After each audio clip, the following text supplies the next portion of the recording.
А сега ще направим конфигурацията на машината Vision Phi 4 Combo Plus, същата като при по-новите модели Vision Phi 3 и Vision Phi 5. Конфигурацията на машината свързва номерата за избор, които виждаме на тавите, като 11, 12, 13, 21, 22 и така нататък с реален физически канал или кабел, разположен в тавата. Добре. Първо ще покажа за кои кабели и връзки ще говоря. Добре. Сега ще свалим този панел набързо. Първо ще изключа захранването на машината.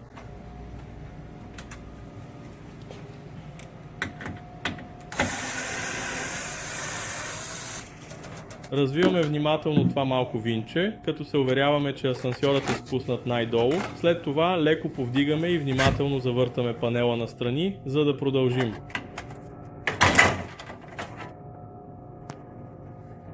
За да преместим този панел. Конекторите за тавите са тези в кабината, започвайки от номер 80 най-отгоре, след това 17, 16, 15, 14, 13, 12 и номер 11. Тя може да побере, машината може да побере до 8 тави. В момента имаме конфигурация само с 7 тави, затова имаме един свободен конектор. Добре. Другите конектори, за които ще говорим, са връзките на тавите, които са тези физически конектори, свързващи се с двигателите. Всеки отделен започва с номер 1 от лявата страна. След това вторият, макар и не свързан, е номер 2, 3, 4, 5, 6 и 7. Нали? И така сега ще обясня как тези номера за избор са свързани с номерата на каналите. При конфигуриране на машината всяка тава има до 7 възможни конектора. На гърба на тавата, както показах по-рано, от номер 1 до номер 7. Всички тези връзки са свързани към един конектор на самата тава и след това към кабината. Тази връзка към кабината, основният сноп на тавата, може да се включи във всяка от 8-те възможни връзки на шкафа на машината, започвайки от номер 1 на 10 най-отдолу до номер 8 на 10. Добре. В конфигурация Combo Plus, подобна на тази, се използват само 7 връзки, а една остава неизползвана. И така, как работи това? Например, на първата тава, под машината или най-отгоре имаме този първи конектор, свързан с номер за избор 11. Отново, това са номера за избор, физическите номера, които хората избират. Това е номер за избор 12. Да кажем, че се оказва номер 4, а номер 13 е номер 7. Отново, изборите над него, това ще бъде екстрактор, а това е физическият кабел, свързан към него. Да предположим, че тази тава е свързана към връзка номер 18. Връзка към номер 18. Тогава това ще направи този номер на канал номер 1.8. И тогава последната цифра ще бъде единицата. Това ще бъде 1.8. И след това номер 4. И това ще бъде 1.8. И номер 7. Когато правим конфигурация на машината, е важно да знаем, че ако каналът не е свързан или тавата не е свързана, машината няма да ви позволи да програмирате този канал. Така че сега ще отидем до машината и ще направим примерно програмиране. Когато правя конфигурация на машината, обичам да изготвям схема, която наподобява разположението на машината на всички продукти. Ето така. Добре. Тук в тази схема ще видите, че имам всички същите номера за избор, а под линията ще оставя място, където ще въведа действителните номера на каналите. Добре. Първо ще влезем в режима за програмиране на машината. Натискаме превключвателя на вратата от вътрешната страна. Бутонът за програмиране от вътрешната страна на вратата. Натискаме клавиша Старт.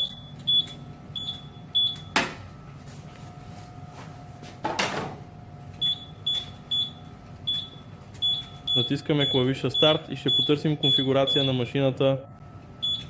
След като сме в конфигурация на машината, можем да натиснем А за вход и имаме 3 опции. 1 за програмиране, 2 за проверка и С за изтриване. Първо ще прегледаме паролите за изтриване. Парола 9972. Ако въведем 9972, след като натиснем C за изтриване, ето 9972, това ще изтрие цялата конфигурация на машината, което означава, че всички връзки от каналите към номерата за избор ще бъдат премахнати. Ако искаме да изтрием няколко или една конкретна връзка на канал, т.е. връзката от номер за избор към конкретен мотор или канал, ще въведем код 232323. Добре, 2323 изтрива един конкретен канал. Например, тук ще въведа 23. 23 ще ви каже да въведете канала, който искате да изтриете. Сега ще изтрия 111. Натиснете А и е изтрито. Добре, за да проверя дали е изтрито, знам със сигурност, че канал 111 е селекция номер 71. Така че ще отида тук и ще проверя се. Натискам номер 71. И пише, че селекцията не е налична, което означава, че е изтрита. Добре. А другата парола в опцията за изтриване е код 1212. 1212 изтрива всички несвързани канали, което означава, че ако отидем на машина за преконфигуриране и само сме премахнали канали и номера на селекции, въвеждаме код 1212. И това ще изтрие от памета всичко, което не е свързано в момента. Добре, сега ще продължа и първо ще изтрия всичко. 9972, това е числото.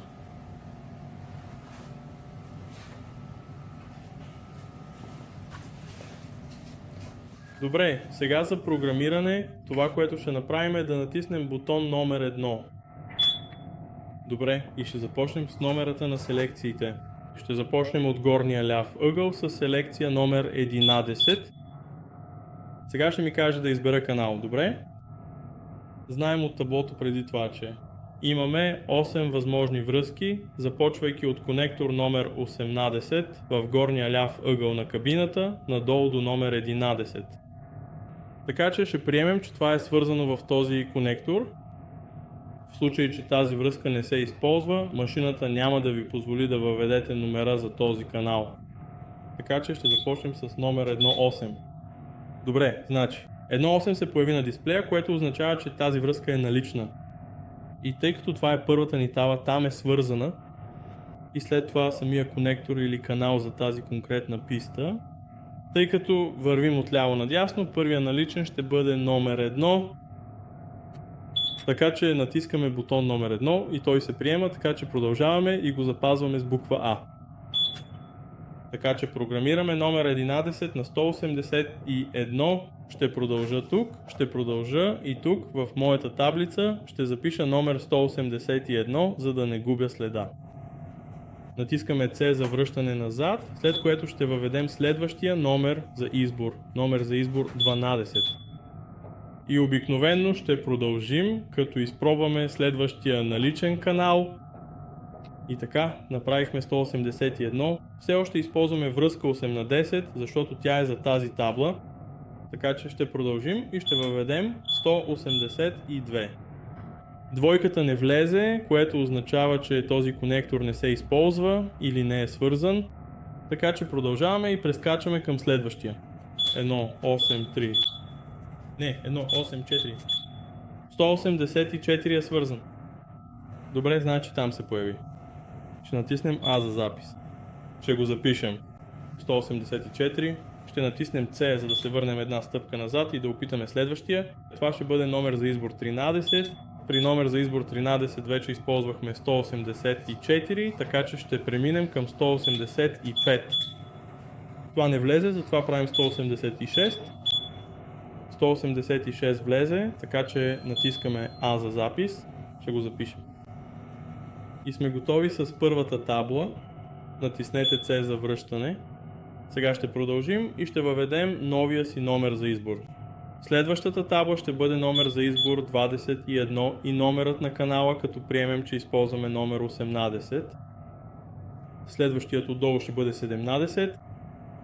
Това е следващият възможен конектор. Така че 17 се появи на дисплея, което означава, че е свързан.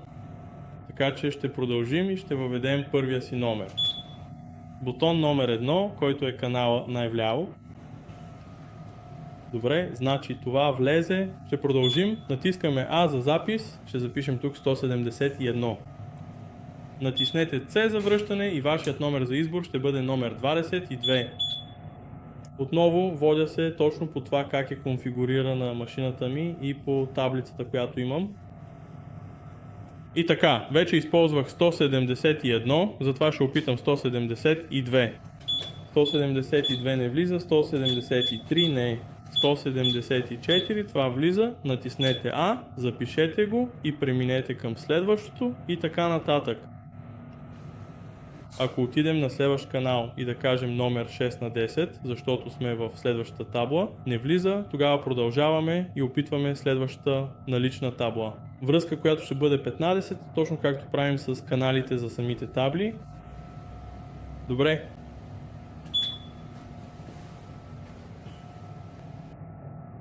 След като приключите с конфигурирането на вашата машина, ще искате да проверите състава на машината си. Уверявайки се, че не сте програмирали двойно или не сте пропуснали някой, винаги можете да го проверите. Така че ще продължим и ще натиснем C, ще натиснем 2 за проверка и ще въведем номер за избор. Да кажем номер 1 на 10. Това ще покаже, че е свързан с канал 181. Да видим номер 12.